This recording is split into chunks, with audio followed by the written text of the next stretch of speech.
Well, we liked another guy as well, but once we got to 26, we were targeting Nedovic. You'd said earlier in the day that to essentially buy into the first round cost somewhere in the neighborhood of $3 million.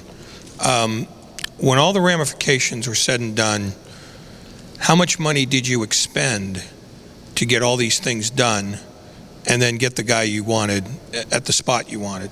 So the net cost after everything was done was $600,000. And we also, as you know, gave up a future second-round pick, which is in 2014.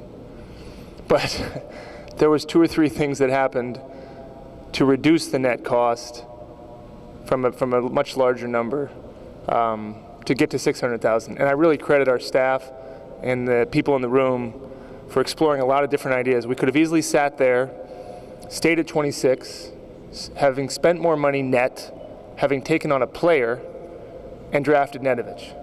But because we have some pretty smart people in the room and very creative people, we said, why don't we try to get off some of the money? Why don't we try to get off the player that we had acquired and still get Nedovic at 30? And we were able to do that. And that in the amount of 10, 15 minutes, which was, I'm sure everybody was here sitting saying, well, they got the 26 pick, now they got the 20, what are these guys doing? Well, we got some pretty smart people in our room that did a great job making all that happen. But that was the net cost. Yeah. And he's got one more year with the team at this point? He's got a buyout, but he could come this year if he were to negotiate out. It's possible. We talked to him tonight. He's a wonderful kid, speaks great English, very excited to be drafted by our team. You can hear it in his voice. He's in Belgrade right now, yeah, he could come now. It'll be a negotiation, and if he thinks that's best for him, and we do, it's a little bit different than when we drafted Onion last year, where we knew full well he was going to stay over there. This is a decision we'll make in the near future with his representative and himself as to what's best for him and us. Oh, sorry. What was the, I guess, the most shocking thing for you in this draft? Was it Bennett going number 1, or was it, something else that happened later? Man,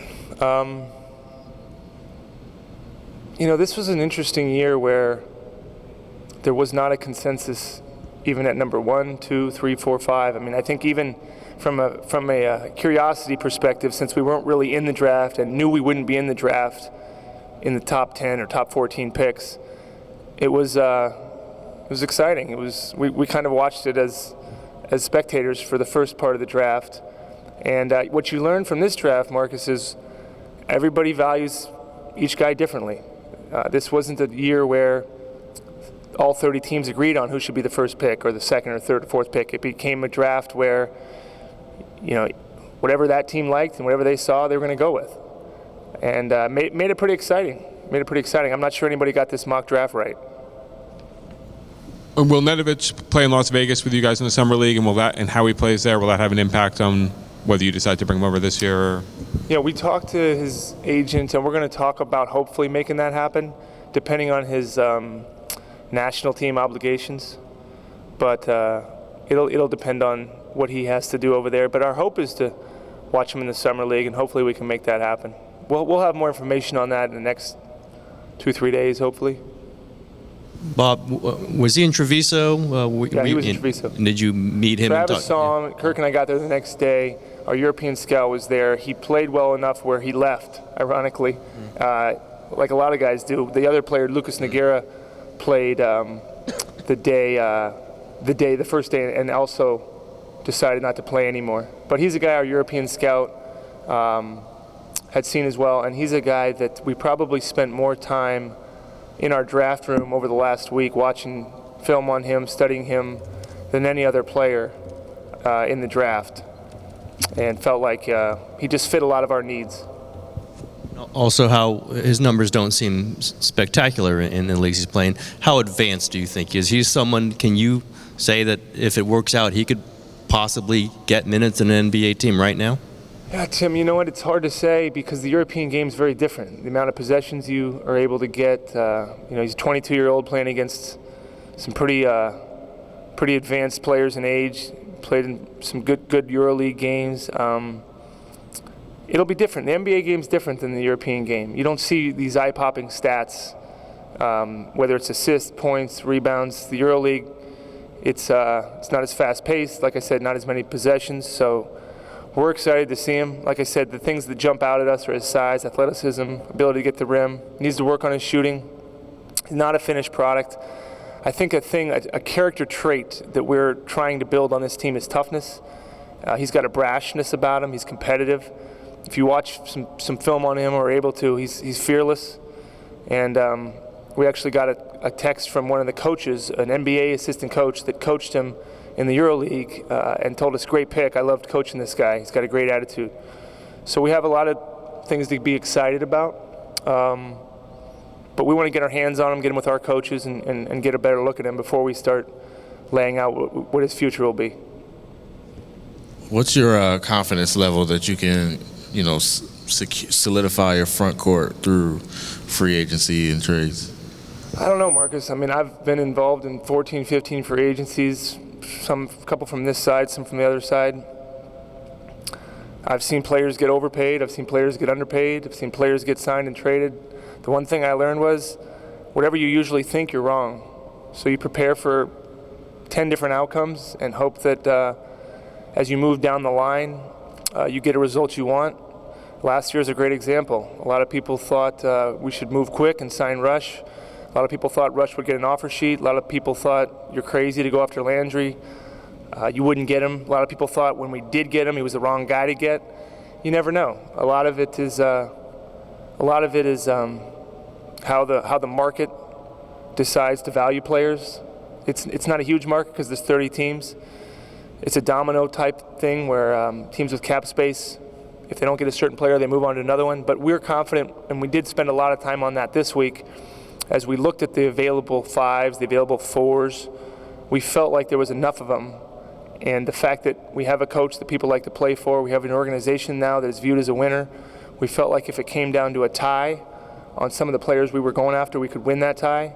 But it's going to be tough. We're going to have to work every relationship. We're not probably going to be the biggest spenders in free agency, so we're going to have to work extra hard. We're going to have to sell this organization, sell this team to prospective free agents, and to hope that somebody sees it as a fit. Landry took a gamble on us last year.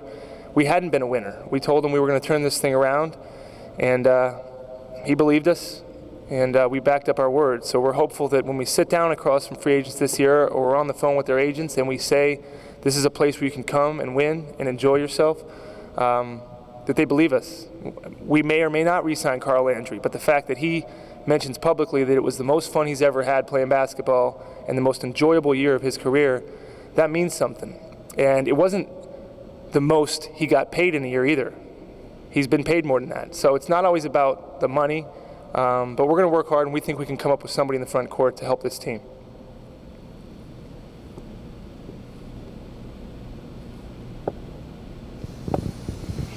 How badly did you need to be in this draft once you took a look at it? How strong was the desire to get in there no matter what? I don't think, Tim, I think we were happy to not be in the draft. Obviously, we have an ownership group that's very aggressive. You don't like just sitting and watching and bystanding. I would describe what we did as we grasped an opportunity that we thought existed in getting the 26th pick. It'd almost be like watching the market and seeing a stock you like go all of a sudden get to a price you didn't think was going to get to, and you grab it. And I'll just go back to the trait and the approach that we are always working on and working towards, which is to grab an asset. The best organizations have ways to find young assets and grab opportunities when they see them. So if we didn't see this opportunity, or if the price to get the 26th pick was a future first or a player, we weren't going to be in that game. But when the price to grab the 26th pick was money that our owner was willing to spend, and a future second-round pick that we hope is late next year, if all things go well, team has a good record, it will be a late second-round pick. We felt like it was worth getting in this draft and grabbing the player we thought held the most value and the most upside for us.